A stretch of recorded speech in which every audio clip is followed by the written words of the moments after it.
그러면 이제 두 번째, 참 교회인지 거짓 교회인지 알 수 있는 참 교회의 표지 두 번째를 이제 얘기를 하려고 하는 거예요. 지금 첫 번째는 뭘 얘기한 거였었냐면 말씀의 바른 선포였었어요. 선포. 그런데 두 번째 오늘 얘기하는 것은 뭐냐면 이걸로 알 수가 있다는 거죠. 성례의 정당한 시행이라고 하는 거죠. 요걸로 이제 참교회인지 거짓교회인지를 알 수가 있다. 그래서 오늘 요 얘기를 하는데 요 내용도 할 얘기가 많아요. 그래서 오늘 다 못 끝납니다. 그래서 하는 때까지만 얘기를 하고 못한 거는 뭐 다음에 얘기를 하고 뭐 우리는 뭐 천천히 가는 거죠. 그러다 주님 오시면 그냥 가면 되는 거고 뭐 급할 거 없어요. 그렇죠? 자, 성례의 정당한 시행이라고 하는 요 부분이 참 교회의 표지다. 여러분 이제 하나하나 좀 정리를 해봐야 되겠죠? 자, 그럼 성례가 뭐냐? 성례라는 게 뭐냐? 성례는 거룩한 예식이라 그래요. 거룩한 예식. 그러니까 거룩한 예식이 정당하게 시행이 되는가? 그때 거룩한 예식은 두 가지를 말하고 있는 거예요. 그래서 첫 번째가 바로 세례식, 세례. 두 번째가 성찬식, 성찬식도. 요 두 개를 성례라 이렇게 얘기를 하는 거예요.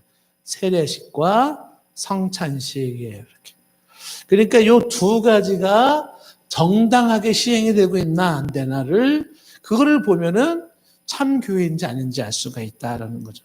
그럼 여러분들이 이제 지금부터 그러면 이 성례인 세례식과 성찬식이 정당하게 시행된다는 게 뭔가를 이제 알아야 되겠죠. 그렇죠? 그래서 요거에 대한 걸 하나하나 구체적으로 이제 쭉 설명을 하겠지만 오늘은 요거를 묶어서 성례라고 하는 것에 대한 것만 좀 얘기를 해보겠습니다. 자, 간단하게 이제 성례라고 하는 건, 자, 가리고서. 성례가 뭐라고요? 그렇죠. 세례식과 성찬식을 거룩한 예식이라. 자, 그러면 왜 성례가 중요한가? 성례의 중요성을 얘기를 해야 됩니다. 요거를 얘기를 해야지만이, 그래서 이게 참교회의 표준은 이걸로 아는 거구나. 이렇게 알 수가 있는 거죠. 성례의 중요성을 모르면 뭐 이런 걸 가지고 참교회, 거짓교회를 얘기하고 있어. 그냥 누가 계시받은 것만 얘기해 주면 되지. 그게 아니죠. 성례가 왜 중요하냐라고 할 때 첫 번째, 이 성례의 중요성은 교회의 근거를 세우는 게 성례예요. 교회의 근거를 세움. 그러니까 교회의 근거를 세우는 것이기 때문에 성례가 중요하다. 그러니까 교회가 세워지는 근거가 뭐냐? 그러면 다른 말로 말하면 세례식과 성찬식이에요. 이 터 위에서 교회가 세워진다. 이렇게 말할 수가 있는 거예요. 그래서 성례가 중요하다. 교회의 근거를 세운다라는 거죠. 자, 그러면 이 교회를 근거를 세운다라는 건데 조금 더 설명을 해볼까요? 그러면 이제 성례가 뭐라 그랬어요? 세례와 성찬식이라고 얘기했잖아요. 그러면 이 성례의 정당한 시행이라고 할 때 정당한 시행이라고 하는 것은 정당하냐 안 하냐라는 걸 알 수 있는 게 뭐냐면 그게 정당한 시행이 성례가 성경에 근거하고 있는가. 두 번째, 성례가 복음을 근거로 하고 있는가 이거죠. 그러니까 이 성경의 정당한 시행이라는 것이 첫 번째로 꼽아야 될 게 뭐냐면 성례가 성경과 복음이라고 하는 여기에 얼마나 충실한가 이거죠. 자, 성경에 충실하고 복음에 충실하다라는 것은 뭐예요? 그래서 이제 성례가 정당하게 시행이 되고 있다는 첫 번째예요. 그래서 성경과 복음이 충실한 이것이 바로 교회의 이제 근거가 되는 거죠. 자, 좀 더 얘기를 한다 그러면 성경은 이렇게 말할 수 있어요. 성경은 뭘 말하고 있냐면 복음을 말하고 있는 거죠. 그리고 복음은 뭘 말하는가라고 할 때 이 복음이 말하고 있는 것은 예수 그리스도예요. 예수 그리스도. 그러니까 성경이 복음을 말하고 있고 복음은 예수 그리스도를 말하고 있어요. 여기에 충실한 것이 성례가 정당하게 이루어지는 거예요. 그러니까 성례를 얘기할 때 성경과 복음과 예수 그리스도라고 하는 것이 근거가 되지 않는다면 정당한 성례가 될 수가 없다. 그래서 이것이 바로 교회를 이루는 근거가 된다는 것입니다. 구약에서 성례라고 하면 거룩한 예식으로 뭐 할례 의식이 있고 각종 제사 의식이 있고 희생제물이 있어요. 이게 다 이제 결국은 그리스도 안에서 이제 그리스도를 예표하는 사건이잖아요. 그래서 이 종교개혁자인 존 칼빈, 종교개혁자가 자꾸 나오는 거예요. 종교개혁자의 존 칼빈이라는 사람은 이제 그의 대표적인 부류의 책이 기독교 강요라는 책인데 그 기독교 강요라는 이 책에서 4권의 14장, 4권 14장을 가면 성례에 대한 얘기를 쫙 많이 풀어놨어요. 굉장히 중요하게. 근데 거기에 이제 무슨 얘기를 하고 있냐면 그 중에 하나가 칼빈이라는 사람 얘기가 있어요. 용서받을 수 있는 죄가 있고 용서받을 수 있는 죄. 그 다음에 용서받을 수 없는 죄가 있다. 받을 수 없는 죄가 있다. 이렇게 얘기를 해요. 그러니까 용서받을 수 있는 죄와 용서받을 수 없는 죄를 얘기를 하는데 성경에는 이제 보통 이제 성령을 회방하는 죄는 용서받을 수 없다. 이렇게 얘기를 하고 있지만 칼빈이 용서받을 수 있는 죄와 용서받을 수 없는 죄를 얘기할 때 뭘 근거로 얘기를 하는 거냐면 교회의 근거를 파괴하는 교회의 근거를 파괴하는 다시 말하면 성경, 복음, 예수 그리스도죠. 이거를 파괴하는 죄는 용서받을 수가 없는 거예요.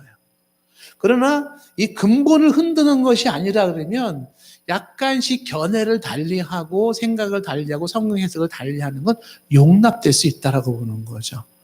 그래서 용서받을 수 있는 죄, 용서받을 수 없는 죄라고 할 때 용서받을 수 있는 죄, 그 오류는 기독교의 근본을 해치지 않아요. 용서받을 수 있는 죄는.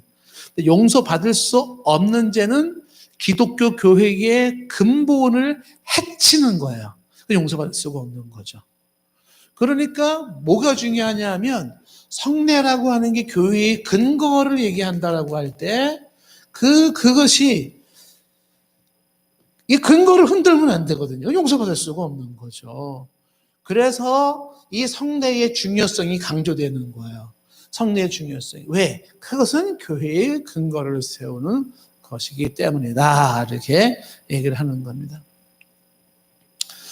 자, 그래서 이제 이 얘기를 좀 계속해 나가야 되는데, 이 얘기를 하다가, 지난번에 제가, 말씀의 바른 선포를 얘기를 했는데, 제가 항상 고민이, 저는 설명을 제대로 잘했다고 생각을 하는데, 보면은 잘 안 된 부분들이 많이 있는 것 같아요. 그 중에 하나가, 우리, 제 설교와 강의의 평론가인 김모모 씨가 이제 말씀 해석의 객관성이라는 게 그거 설명을 해야 되는데 그 객관성이 뭘 얘기하는 건지. 근데 복습하지 말라 그랬지 않느냐. 그래서 그냥 넘어가야 돼요. 그냥 넘어가야 돼. 그거 얘기를 해야 되는데. 참. 난 그게 다 이해가 된 줄 알았어요. 근데 보니까 이해가 안 됐더라고요. 그 부분이 이상하다. 이렇게 딱 나오는 거예요. 자, 하지만 지금 그 얘기를 하면 또 여기랑 진도에 빗나가요. 그래서 성경의 근거를, 교회의 근거를 세우는 것이기 때문에 성례가 중요하다. 두 번째, 성례가 왜 중요하냐라고 할 때 이게 신앙 고백의 표지이기 때문에 그래요. 신앙 고백의 표지. 표지라는 말을 자꾸 쓰고 있네. 표지라는 건 사인, 징표라죠. 사인이에요. 어떤 마크, 표시 같은 이런 것들이죠. 그래서 신앙 고백의 표지가 뭐냐? 그게 성례. 그러니까 당신이 말씀이 당신에게 들어가 있는가? 말씀에 근거하고 있는가? 당신이 복음에 근거하고 있는가? 그 복음이 예수 그리스도인가? 라고 한다면 이게 나온다는 거야, 이게. 그러니까 이게 제대로 실행이 된다는 거는 뭘 말하는 거냐면 말씀이 제대로 들어갔고 복음이 제대로 들어갔고 예수 그리스도가 제대로 들어간 것을 의미한다라는 거예요. 그러면 성경과 복음과 예수 그리스도 없이 성례가 이루어질 수 있지 않을까? 이루어질 수가 있겠죠. 그건 정당한 시행이 아니라는 거예요.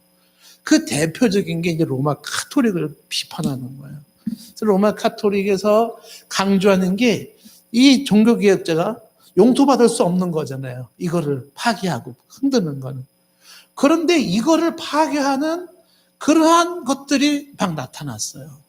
다시 말하면 성경과 복음과 예수 그리스도에 근거하지 아니한 세례 성찬식이 이루어진 거예요. 예를 들면 정당한 시행을 해야 되는데 아기를 받는 산파가 세례를 줘. 산파가. 그게 괜찮대. 아니 왜 산파가 세례를 주냐. 그 세례라는 것은 신적인 권위에 입각한 것, 세례를 주어서 정당한 목회자에 의해서 성례가 이루어져야 되는데 가만히 보니까 뭔가 근거를 제대로 가지지 않은 거예요. 그래서 그건 거짓교회다. 그런 식으로 정당하게 성례가 실행되지 않는 건 아직 제대로 된 교회의 근거를 갖춘 게 아니다. 이렇게 되는 거죠. 그러니까 교회에 대한 제대로 근거를 가졌다면 그 전제하에서 나오는 게 바로 성례식이라는 거죠. 그래서 성례식은 신앙 고백이 제대로 된 자들에게 나타나는 표시예요. 그게 제대로 된 거다. 그러니까 신앙 고백이 제대로 되어 있지 않은 사람에게 나타나는 성례는 그것은 잘못된 거다. 다른 말로 말하면 성례는 뭐냐면 우리의 신앙이 제대로 된 신앙입니다라는 것을 드러내 보여주는 게 성례인 거예요. 우리들의 신앙이 제대로 되어진 게 뭐다? 성례입니다. 예를 들어서 세례를 얘기한다고 할 때, 자, 우리 한번 여러분, 제가 이제 성경을 찾아서 읽어봅시다. 그러면 성경을 여러분들이 못 찾아 읽을 거예요. 자, 한번 찾아서 볼까요? 못 찾아 읽을 거예요. 제가 얘기한 거 읽을 수 있는 사람이 있다 그러면 그분은 보통 사람이 아니에요. 자, 성경을 한번 찾아볼까요? 사도행전 8장 37절. 아마 여러분 못 찾을 겁니다. 사도행전 8장 37절. 자, 다 같이 사도행전 8장 3장 37절 시작. 거봐, 내가 못 읽는다 그랬잖아요. 못 읽으니까 없음 이런 거 있잖아요.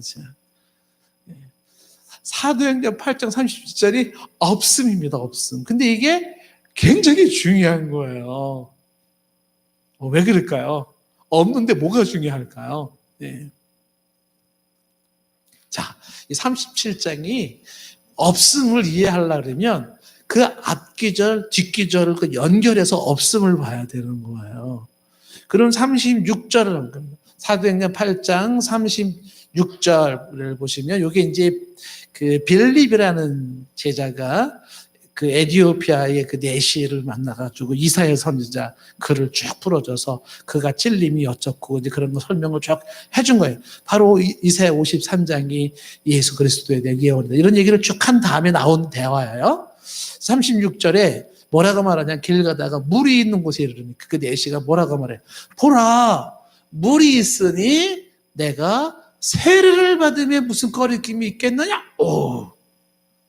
그 내가 세례를 지금 받아야 되겠다. 물이 있다. 세례를 받는데 거리낄 게 뭐가 있느냐? 뭐가 걸리겠느냐?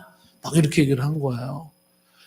그래서 지금 이사야 53장 고난당하는 메시아에 대한 그 이야기를 듣고 십자가 죽으신 그 예수님이 이사야에서 예언됐던 바로 그 메시아 그리스도였구나라는 거를 내시가 깨닫고 나 뭐 하고 싶어? 세례 받고 싶어요. 딱 얘기를 한 거예요.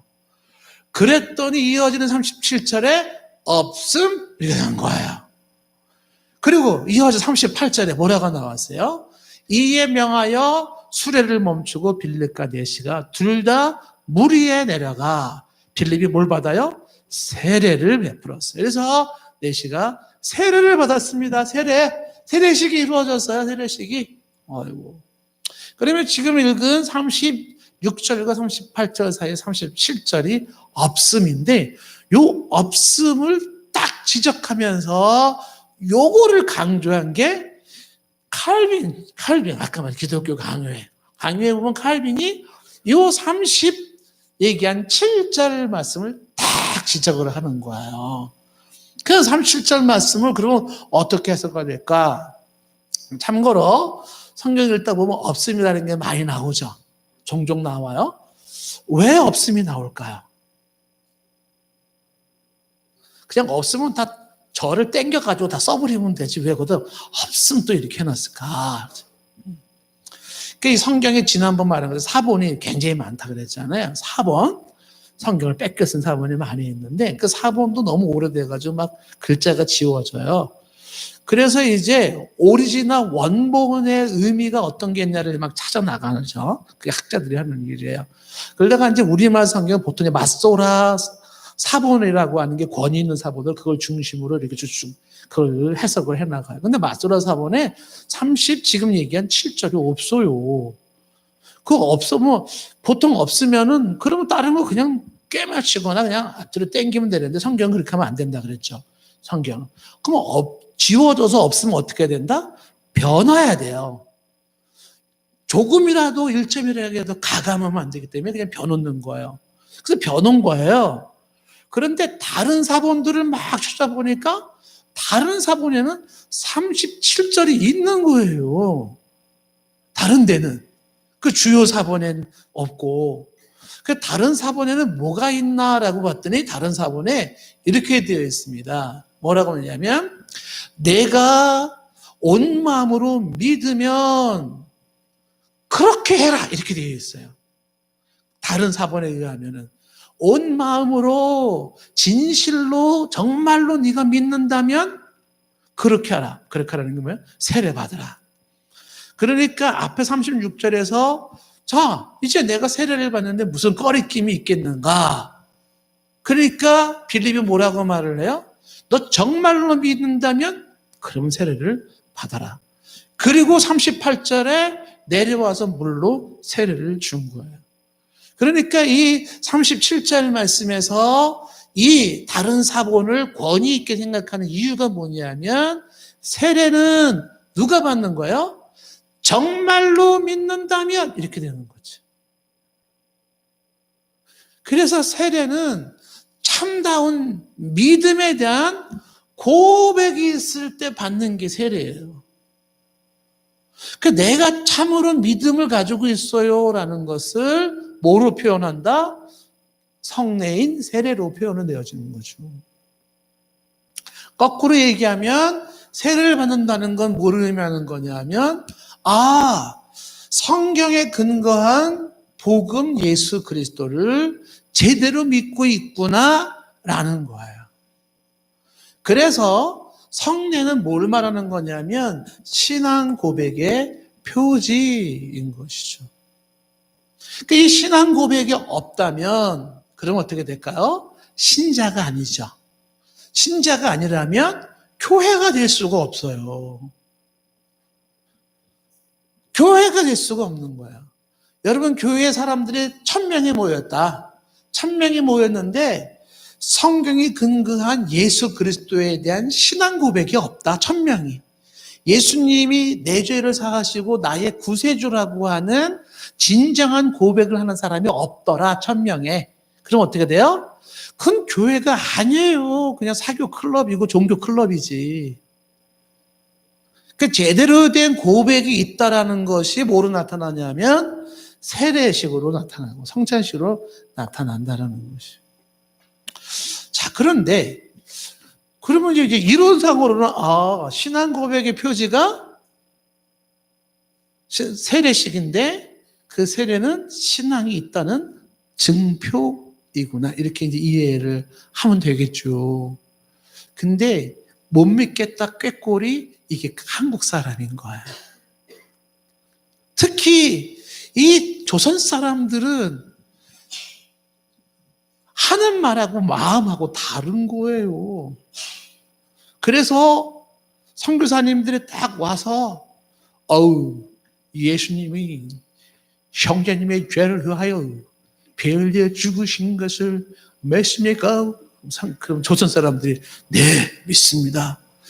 예수님의 피로 죄사함 받고 구원 받았습니까? 예, 받았습니다. 그러면 세례 받을만 하겠군요. 네. 그 세례를 받았는데 이게 다 거짓말인 거야. 그래서 선교사들이 조선 사람 못 믿겠어요.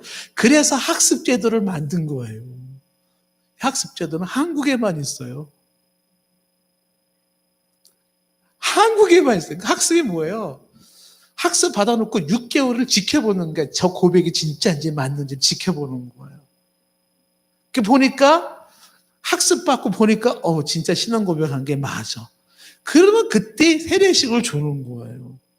그 학습제도는 뭐냐면 진짜 고백인지 가짜 고백인지를 가리는 거예요. 가리는 거. 뭐 때문에 그래요? 이 성례라고 하는 세례식은 신앙 고백의 근거에 지금 빌립이 너가 정말로 믿는다면 온 마음으로 믿는다면 이라는 전제가 붙는 거죠.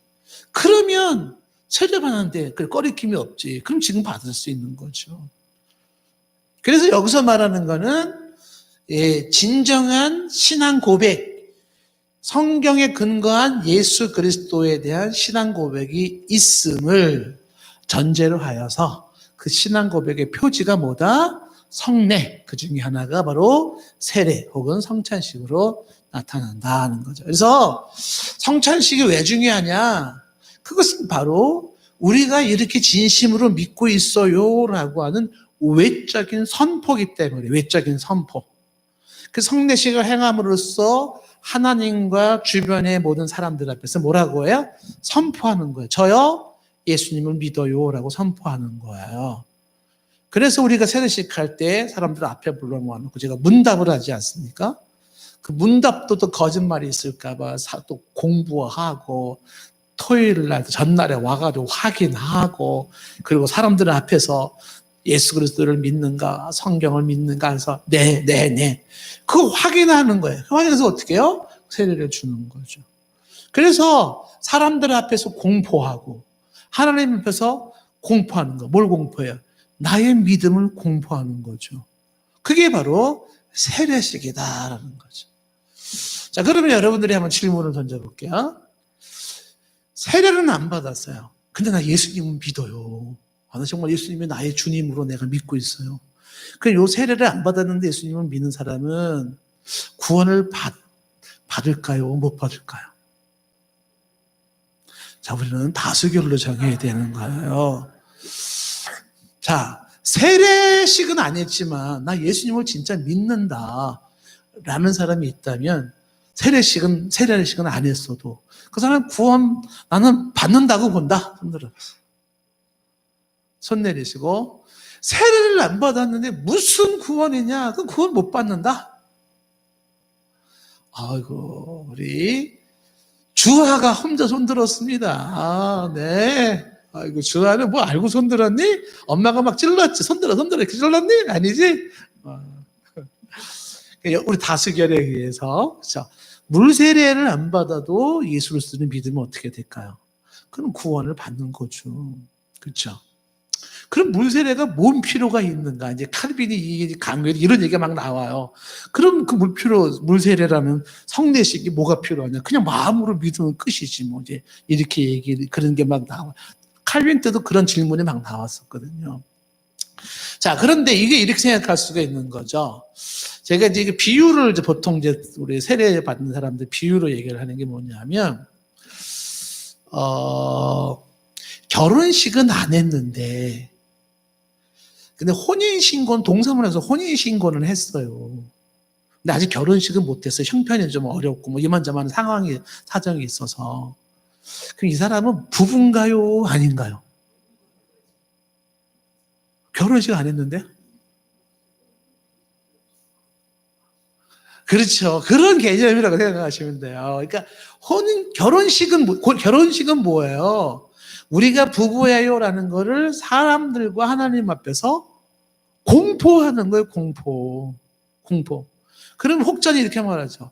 그래, 그까지 결혼식이 뭐가 중요해? 그냥 혼인신고만 하고 그냥 살면 되지. 이렇게 얘기하시는 분 계실 수 있어요. 이건 이제 좀 별도의 이야기일 수 있겠지만은, 예. 그런데 이제 보통 이제 그 가정 상담학자들이 얘기를 하는 게, 물론 이제 꼭은 아니에요. 예외적인 게 있을 수는 있겠습니다만은 결혼식은. 결혼식이 중요하다는 얘기를 많이 합니다. 결혼식이 있는 것과 없는 것의 결혼 생활의 영향과 차이가 굉장히 크다는 걸 이제 많이 얘기를 해요.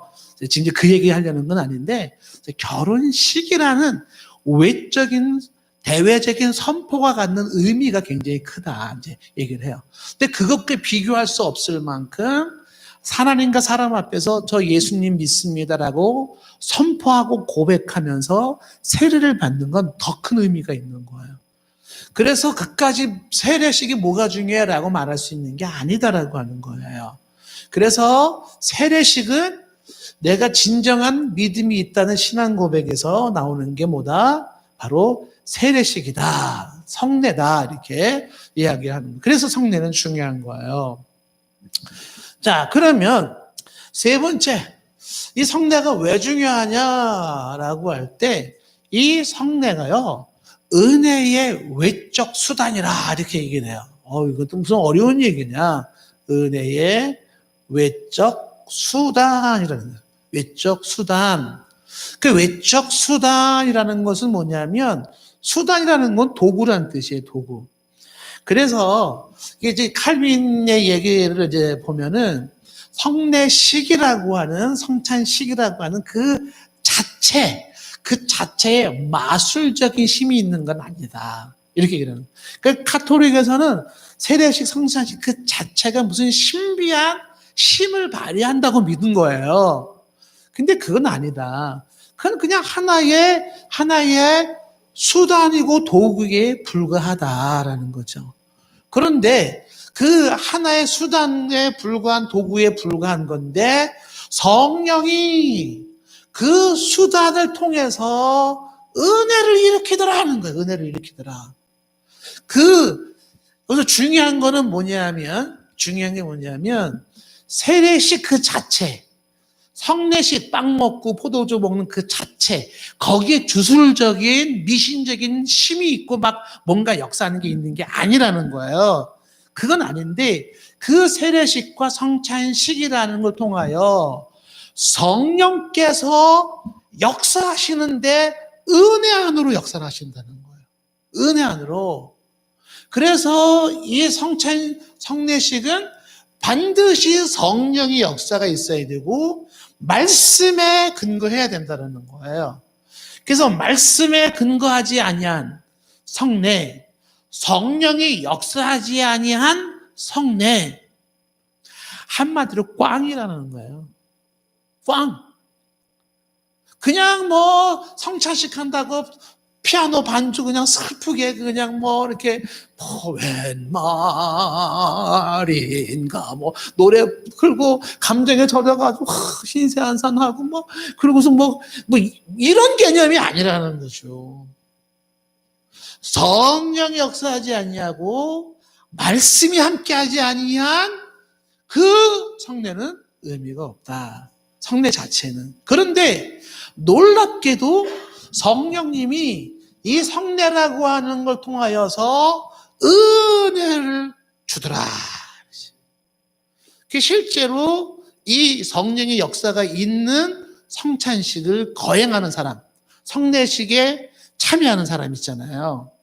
성령의 역사가 있고 말씀에 근거한 제대로 된 이런 성례를 거행할 때, 칼빈이 이제 얘기하는 것은 뭐라고 말하냐면, 그렇게 할 때, 그때 이 성찬 예식이 마음속에 침투해 들어와요. 그리고 감정이 움직이기 시작하고, 그리고 my soul, 내 영혼이 열리기 시작합니다. 이런 신비한 모습이 나타난다. 신비한 모습이 나타난다는 거죠. 그래서 제대로 된 성례는 은혜를 일으킨다라는 거예요. 은혜를 일으킨다. 성령의 역사하심으로 나타나는 은혜가 있다는 거죠. 그래서 이 성례식은 신령한 것들의 보이는 표징, 이렇게 표현해요. 신령한 것에 보이는 표징, 그리고 보이지 않는 은혜의 보이는 형태. 뭐 말이 좀 어렵죠? 이렇게 얘기를 하거든요. 신령한 것들, 신령한 것들이 눈에 안 보이잖아요. 근데 신령한 것들이 눈에 보이게 표징으로 딱 보여지는 게 성찬식, 세례식. 보이지 않는 은혜가 안 보이잖아요. 그 안 보이는 그 은혜가 보이는 형태로 딱 나타나는 것이 성례다, 이렇게 얘기를 하는데, 요 얘기를 누가 한 거냐면 어거스틴이 얘기를 했고, 그 어거스틴 얘기에 맞아! 라고 동의한 게 칼빈인 거예요. 그거 참 좋은 표현이다. 그렇죠? 그렇게 하는 거예요. 그러니까 신령한 것들에 보이는 표징이고 보이지 않는 은혜에 보이는 형태라고 하는 것이죠. 그래서 이제 뭐라고 얘기를 하냐면 성령이 임하는 성례를 강조하는 거죠. 그래서 이 칼빈이 말하기를 이렇게 얘기해요. 성령의 역사가 없는 성례는 무효다, 이렇게 얘기해요. 무의미하다, 이렇게 얘기를 하는 거죠. 그래서 이 은혜의 수단이 되는 이것이 바로 사람의 믿음을 강화시켜준다, 이렇게 보는 거죠. 믿음을 강화시켜준다. 그러니까 이제 칼빈 당대에도 그까짓 거 성례했고 안 한 거 가지고 무슨 믿음이 강화되면은 성령의 역사는 뭐야? 그냥 성령이 역사하시면 그냥 믿음이 강화되는 거지, 무슨 뭐 성례식을 했기 때문에 믿음이 강화되고, 이렇게 시비를 걸었던 사람이 있었던 거예요. 그러니까 칼빈이 모르는 소리 좀 하지 좀 말아라. 성령이 믿음을 자라게 하는 건 변함이 없는 사실이에요. 믿음을 갖게 하고 믿음이 강해지게 세워지는 건 성령이 역사하는 거다. 그건 틀림이 없어요. 칼빈은 그렇게 얘기를 하고 있는 거죠. 그런데 그 믿음이 이 성례를 통해서 이루어지더라. 이 은혜랑 믿음을 같은 의미라고 보면 되겠죠. 사람의 믿음이 더 강화되는 역할을 하더라. 그래서 이 성례를 통하여서 말씀에 더 굳건히 서게 되고, 그리고 자신이 가지고 있는 믿음을 더 견고하게 붙잡게 된다, 이렇게. 그래서 이 성례는 필요하다. 그러니까 성례를 통하여 나의 신앙과 신앙 고백과 나의 이 신앙 근거가 더 건실하게 서진다는 거예요. 그러니까 성례는 있어야 되고, 그 다음에 세례는 이례적이지만 성찬식은 자주 있어야 된다. 그래서 옛날에는요, 매주일마다 성찬식을 한 거예요. 매주일마다. 그래서 어떤 데는 이제 매주일 못하니까 한 달에 한 번 하고, 이제 그렇게 하는데, 우리는 이제 뭐 이렇게 절기 때만 주로 하지 않습니까? 그래서 이 성례가 믿음을 강화시킨다라는 거예요. 자, 그러면 도대체 이 성례가 뭐길래 그런 거냐라는 것이죠. 세 번째, 이제 우리가 이제 요렇게 몇 가지만 성례의 중요성을 좀 얘기를 했고, 그러면 성례라는 그 뜻을 이런 관점에서 어떻게 이해해야 될까라는 이제 성례의 그 어휘를 좀 보는 거예요. 여기서는 간단하게 성례라고 하는 것은 세례식과 성찬식이라고 했는데, 이 칼빈이 성례라는 그 말을 좀 파고 들어갔어요. 성례라는 이 단어를, 영어로 sacrament라고 얘기를 하는데, 그 sacrament가 어디서 온 건가라고 쫙 파고 들어가는데, 어이구, 전혀 뜬금없는 곳에서 이 sacrament라는 성례라는 단어가 나온 거예요.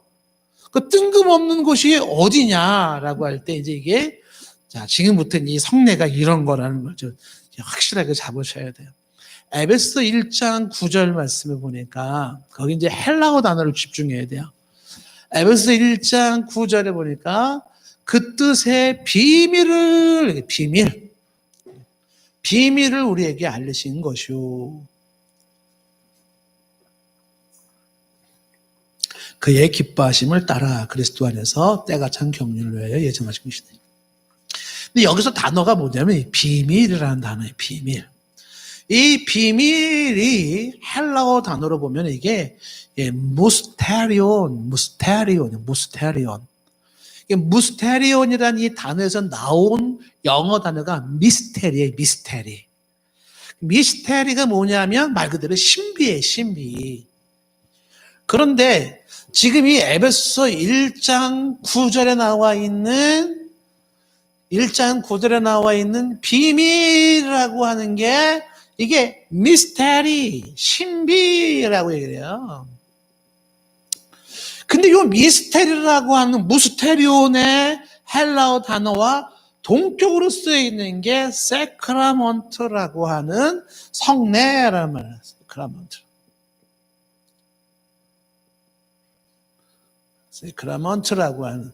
근데 이 세크라먼트라는 이 단어가 이게 라틴어에서 나온 거예요, 라틴어. 그래서 칼빈이 강요해서 보는 게 뭐냐면 성경의 비밀이라고 하는 미스테리와 성례라고 하는 세크라먼트가 같은 뜻이라고 그러는 거예요, 같은 뜻.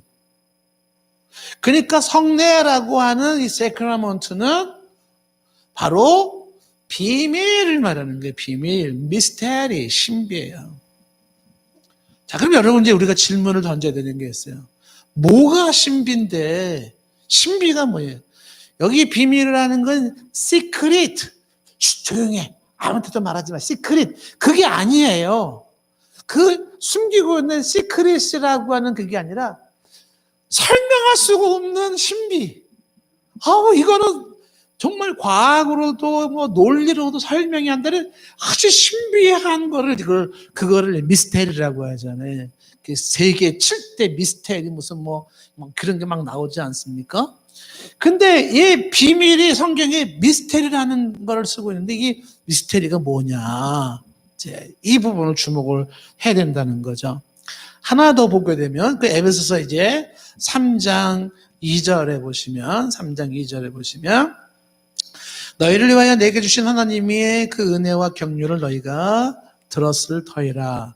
3절에 곧 계시로 내게 뭐를 알게 하신 것? 비밀. 이 비밀이 바로 미스테리 세크라먼트. 그래서 이 세크라먼트를 알게 하셨는데 계시로 알아야 돼. 계시로.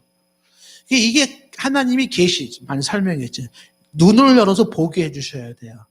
그래야지만이 보여지고 알 수가 있는 건데 그 비밀을 알게 하셨다. 이 비밀이 뭔지 궁금하죠. 도대체 뭐가 신비고 뭐가 가려져 있어가지고 그게 하나님이 계시를 열어줘야지만이 알 수 있는 거냐. 그게 뭐냐. 그게 이제 골로새서의 답이 나온 거예요. 골로새서 1장 26절, 27절 두 절 말씀 보시면 골로새 1장 26절, 27절. 이제 여기서 이제 세크라먼트가 뭐냐, 성례가 뭐냐가 이제 딱 나오는 거죠. 골로새 1장 26절 말씀에 이 비밀은 여기도 말하는 비밀이 미스테리예요. 이 신비는 세크라먼트는 같은 말로 쓰는 거죠. 이 성례는 이렇게 이해하셔도 괜찮다는 칼빈의 이야기하면 이 성례는 만사와 만대로부터 감추어진 어떤 것인데 만대로부터 감춰준 거래요. 근데 이제 그게 성도들에게 나타났다. 성도들에게 나타났어요. 어떻게 나타났을까요? 27절에 하나님이 그들로 하여금 이 비밀의 영광, 이 성례의 영광, 이 신비의 영광, 성례의 영광이 이방인들 가운데서 얼마나 이게 풍성한지 알게 하려 하심이라. 이방인 가운데 우와 너무 풍성해. 이거를 알게 하는데 이 비밀은 이 세크라먼트 성례는 너희 안에 계신 그리스도니 곧 영광의 소망이니라. 그러니까 이 비밀 세크라먼트 성례에 이게 한마디로 축약한 게 뭐냐면 너희 안에 계신 그리스도예요. 너희 안에 뭐가 있다? 그리스도가 있다. 그래서 이 너희 안에 있는 이 그리스도인데 곧 영광의 소망을 되시는 분이에요. 그러니까 성례라고 하는 것이 바로 이 너희 안에 계시는 예수 그리스도를 말하고 있는 거예요. 그러면 이 너희 안에 있는 그리스도, 자, 이게 또 어떤 분인지 이제 디모데전서 3장 16절에 이렇게 설명하는 거예요. 디모데전서 3장 16절. 크도다 경건에 모여 비밀이요. 또 비밀 또 나왔어요. 그 경건의 비밀이 미스테리, 성례. 크도다 이 경건의 성례여. 너희 안에 있는 예수 그리스도여. 이렇게 되는 거죠. 그렇지 않다는 이는 없다. 그 너희 안에 있는 그분은 누구예요? 육신으로 나타난 바 되시고, 이게 뭡니까? 인성을 가지시고, 그죠? 그리고 영으로는 의롭다 하심을 받으시고라는 게 뭐예요? 신성으로는 죄가 없으시고, 이렇게 되는 거예요. 너희 안에 거하시는 이 신비한 성례, 그 예수 그리스도 누구냐면 육신을 입으시고 죄가 없으신 육으로 나타나시고 영으로 의롭다 하심을 받는데, 그 영으로 의롭게 되셨다라는 것이 그분의 모든 말씀과 행하신 것이 진실함을 말하고 있고, 그분의 모든 것들의 진실함이 입증된 그 의의 입증이 부활 사건이에요. 전무후무한 부활 사건으로 예수님은 죄가 없으시구나. 그래서 그분은 당신이 말씀하신 걸 취소한 적도 없고, 아까 했던 말 번복하는 것도 없고, 말씀이 곧 진리로 선포되었었어요.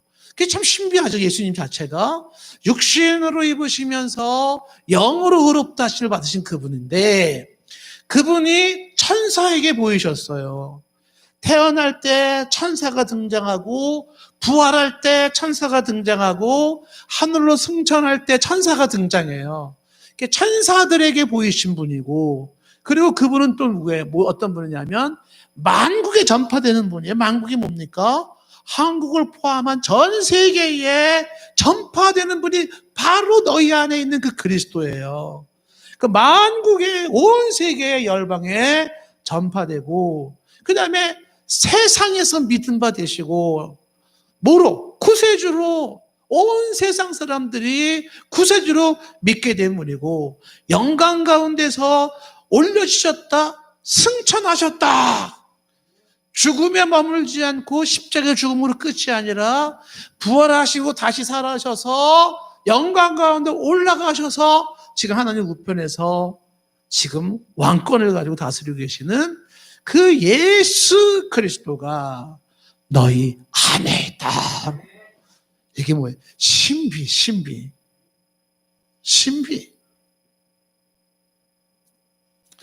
그래서 이 신비, 너희 안에 있는 이 신비 미스테리가 바로 뭐다? 그게 성례, 이렇게. 지금 이 얘기는 칼빈의 얘기를 제가 좀 설명을 한 거예요. 그래서, 성례가 이런 거였구나. 바로 우리 가운데 있는 예수 그리스도의 그 신비함의 성례구나. 그래서 이것은 지금 이런 중요성을 가지고 이렇게 외적으로 나타나는 거구나. 지금 얘기한 요런 내용들이 정당하게 제대로 시행이 되고 있다면 어떤 교회? 참교회. 지금 얘기한 이런 내용들이 제대로 담아지지 않는 성례, 혹은 이런 성례가 없다면 그거는 거짓교회, 이렇게 말하는 거죠. 참교회와 거짓교회는 이렇게 성경의 복음의 예수 그리스도에 대한 이러한 근거 위에 세워지고 고백이 되어지고, 그걸 통해서 은혜를 받고 하는 이런 신비한 모습들. 자, 이런 게 성대로 나타나는데, 이게 건강한 교회, 좋은 교회, 참교회를 말한다. 자, 그러면 이제 여러분들이 이제 참고를 하나 알 수 있겠죠. 성례의 바른 시행이라고 할 때 이 바른 혹은 정당한 시행할 때 정당한이 뭘 말하는 것인지 알겠죠. 중요한 것은 뭡니까? 가장 중요한 건 신앙 고백, 예수 그리스도에 대한 신앙 고백이 제대로 전제가 되고 있느냐라는 거예요. 그래서 이 성례가 제대로 됐다라고 하는 그 교회는 예수 그리스도 터 위에 제대로 서 있는 교회예요. 네. 그 예수 그리스도에 대한 분명한 신앙 고백이라고 하는 이 터 위에 세워져 있지 않다 그러면 극단적으로 얘기하잖아요. 예수 그리스도가 없으면 교회가 아니에요. 성도가 아니에요. 그런데 오늘날에 상당수의 교인들 중에 크리스찬이야. 교회 다니면 크리스찬이 아니에요. 그냥 교인이에요. 처치 멤버와 크리스찬은 달라요. 그런 것처럼 많은 사람들이 그 안에 예수 그리스도가 없어요. 그리고 많은 교회에 예수 그리스도가 없습니다.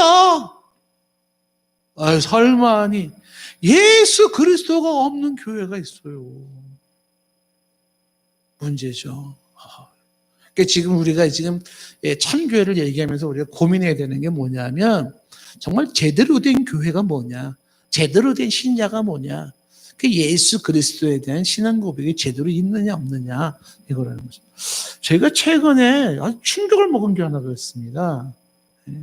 미국에서요 사람들이 행진을 하는 거예요. 행진. 근데 뭐 현수막 들고 그리고 많은 사람들이 행진을 하더라고요. 근데 그 현수막을 딱 앞에 들고서 행진하는데요. 그 현수막에 뭐라고 써있는지 아십니까? 이 땅에 사탄의 나라를 만들자라는 거예요.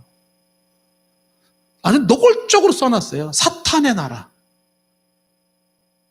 그리고 사람들이 결집을 했는데 이 사람들의 모임이 미국에서 모인 게 아니라 예루살렘 통곡의 벽에서도 세계적인 모임을 만들어가지고요. 이 세상을 사탄의 왕국으로 만들어야 된다는 거예요. 그래가지고 미국 전역에서 막 세계적으로 그런 모임들이 막 나온 거예요. 와. 근데 거기에 비해서 지금 우리가 예수 그리스도의 신앙을 가진 성도들이 지난주 설교처럼 바울과 베드로가 손을 잡는 것처럼 이 땅에 주의 나라를 이루기 위해 복음을 위해 손을 잡는 전사들은 너무 없어요. 같이 뭐 좀 일 좀 하자 그러면은 이래 빼고 저리 빼고. 근데 그러는 와중에 막 그냥 사탄을 위해서 목숨을 내놓고 재산을 투자하고 막 헌신하면서 막 결단하면서 공공연하게 사탄의 왕국을 만드는 전 세계를 그리고 막 일어나고 있는데 이 지금 아주 기독교는 뭐 하고 있는 거냐라는 거죠. 지금 도대체 기독교인들은 뭐 하고 있는가? 왜 예수 그리스도의 나라, 복음으로 인한 하나님의 나라의 실현에 대한 왜 이런 움직임이 없는가? 이게 우리의 큰 고민인 것이죠. 정당한 성례 시행이라고 하는 것은 바로 이러한 신앙 고백에 근거하여야 하고, 아까 말한 정당한 목사, 신적 권위를 가지고 이루어져야 되는 거니까, 그리고 신앙 고백을 하고 있는 사람들에 의해서 정당한 방식이라고 하는 성부와 성자와 성령의 이름으로 실행되어져야 되고, 그러니까 성례가 제대로 되고 있다. 그럼 그건 참교회예요. 근데 성례가 제대로 되고 있지 않다. 그건 단순한 의식으로 뭐 빵을 어떻게 했니, 뭐 잔은 누가 들었니, 뭐 이런 문제가 아니에요. 이런 내용들이 제대로 살아있는 성례냐 아니냐라고 하는 부분이 참교회 거짓교회를 결정한다. 다음 시간에 이제 구체적으로는 세례는 뭐고 성찬은 뭐냐 이런 거에 대해서를 한번 좀 보도록 하겠습니다. 기도하겠습니다. 하나님, 우리 교회뿐만이 아니라 이 땅의 교회들이 정당한 성례가 제대로 바르게 실행되기를 원합니다. 그리하여 참 교회로서의 면모를 건실히 갖추게 하옵소서. 예수님의 이름으로 기도드리옵나이다. 아멘.